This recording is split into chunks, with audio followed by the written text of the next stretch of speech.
Well, good morning, folks. This is John from Way Out Retirement, talking to you from San Andres, Captain Duanes, in the Republic of the Philippines. Okay, it is Tuesday, August 16th, and it's somewhere around 8 o'clock in the morning here. I'm retired, so I don't wear a watch anymore. I'm aware that it's like 7 o'clock in the evening back, Monday evening back in Tennessee and Pennsylvania and places like that where people may be watching me. But anyway, it's a nice, beautiful, if hot morning here. We've been here for exactly a week. We arrived in San Andres last Tuesday to what my wife told me this morning is the oldest house along this stretch of the beach in San Andres, and it needs some work.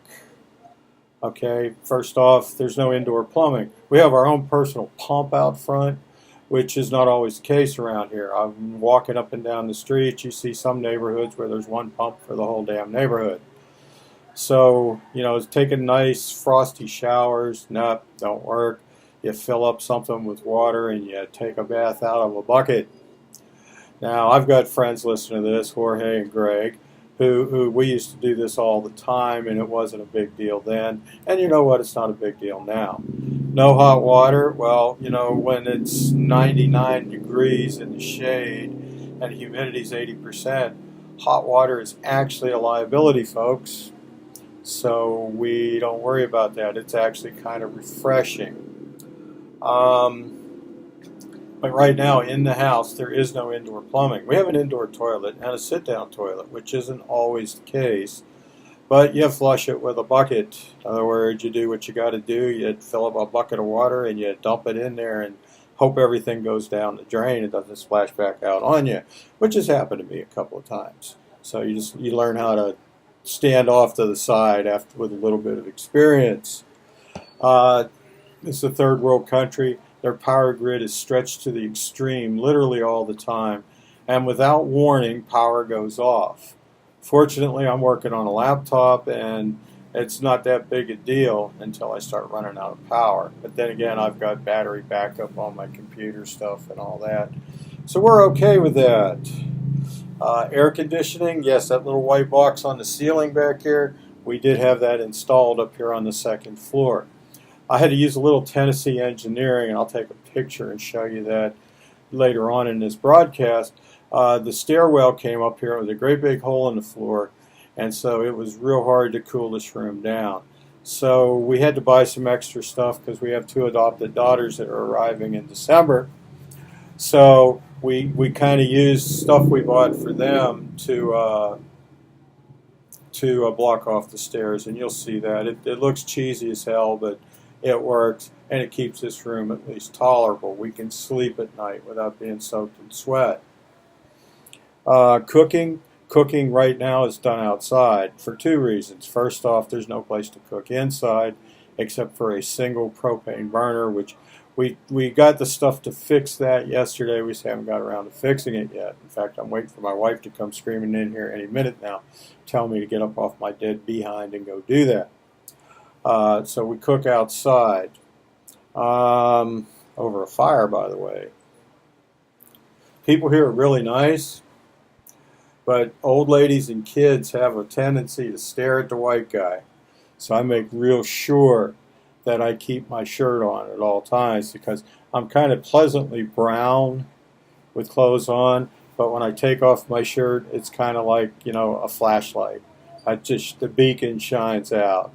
So what I tend to start doing now, because I find it all horribly funny, is whenever somebody stares at me like that, I just stick my tongue out at them and make a face or something, and they hurry up and walk away because it embarrasses the hell out of them, which is my intention.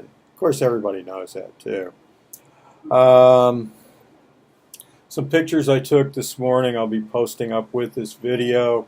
This is a seafaring / agricultural society here. Those that don't fish grow rice, and a lot of them do both. And we got some pictures here. We got some water buffalo. They call them carabao. Nilda, when we were out walking this morning, professed that they all the water buffalo or carabao seem to be staring at me. And that's probably because I shot one of their cousins in Southeast Asia, 50 years ago or some shit like that. Anyway, transportation around here, very few cars. There are some. Very few buses. There are some. You'll see them. Most people move around on either bicycles, motorcycles, motorized tricycles, which are kind of like little mini taxis, and pedicabs, which are people-powered taxis. And you'll see a little bit of that. It can get hectic out there on the roads. I don't know if I'm looking forward to getting a vehicle or not.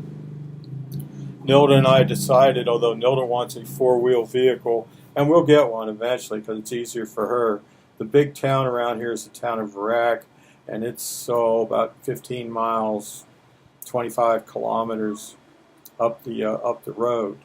And speaking of kilometers, that's another thing I've got to get used to.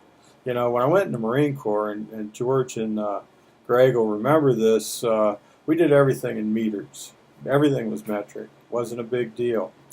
Now, I got out of the service, and we kind of lost that a little bit. I mean, I still know the difference between a meter and a foot, and a liter and a gallon, and this kind of stuff. But I don't think quite like that anymore. And I've got to get back into swing. Got to remember, United States is one of the very few countries left in the world that does not use the metric system routinely. Why? I don't know. There's probably some the conspiracy theorists out there, which are so prevalent in this age, will probably come up with a very good reason for that. Food here, food is all fresh. For example, I had a lovely couple of pieces of pineapple this morning and some pan de sal, which is sort of like a fresh baked dinner roll. That was my breakfast this morning. That pineapple was picked yesterday. Very little refrigeration. I got a refrigerator downstairs, but with power flipping in and out at least once a day, it's not a reliable way to keep food. So every morning, Nilda goes to the market, which I'll take some pictures of that tomorrow and get them posted here, either this week or next week. Internet's an issue here, folks. I'm trying to find a satellite unit where I can have my own internet and be tied on. DSL out here is spotty at best. It's expensive, and once people see it being put in, everybody tries to tap it, and you get blamed for it. So I'm kind of shying away from DSL. I mean, I had satellite in Tennessee, and it worked well. It looks like the prices are about equivalent to what I paid in Tennessee. The only difference is in Tennessee I was able to lease the equipment from HughesNet. Here I have to buy it, and that's going to be a little bit on the expensive side.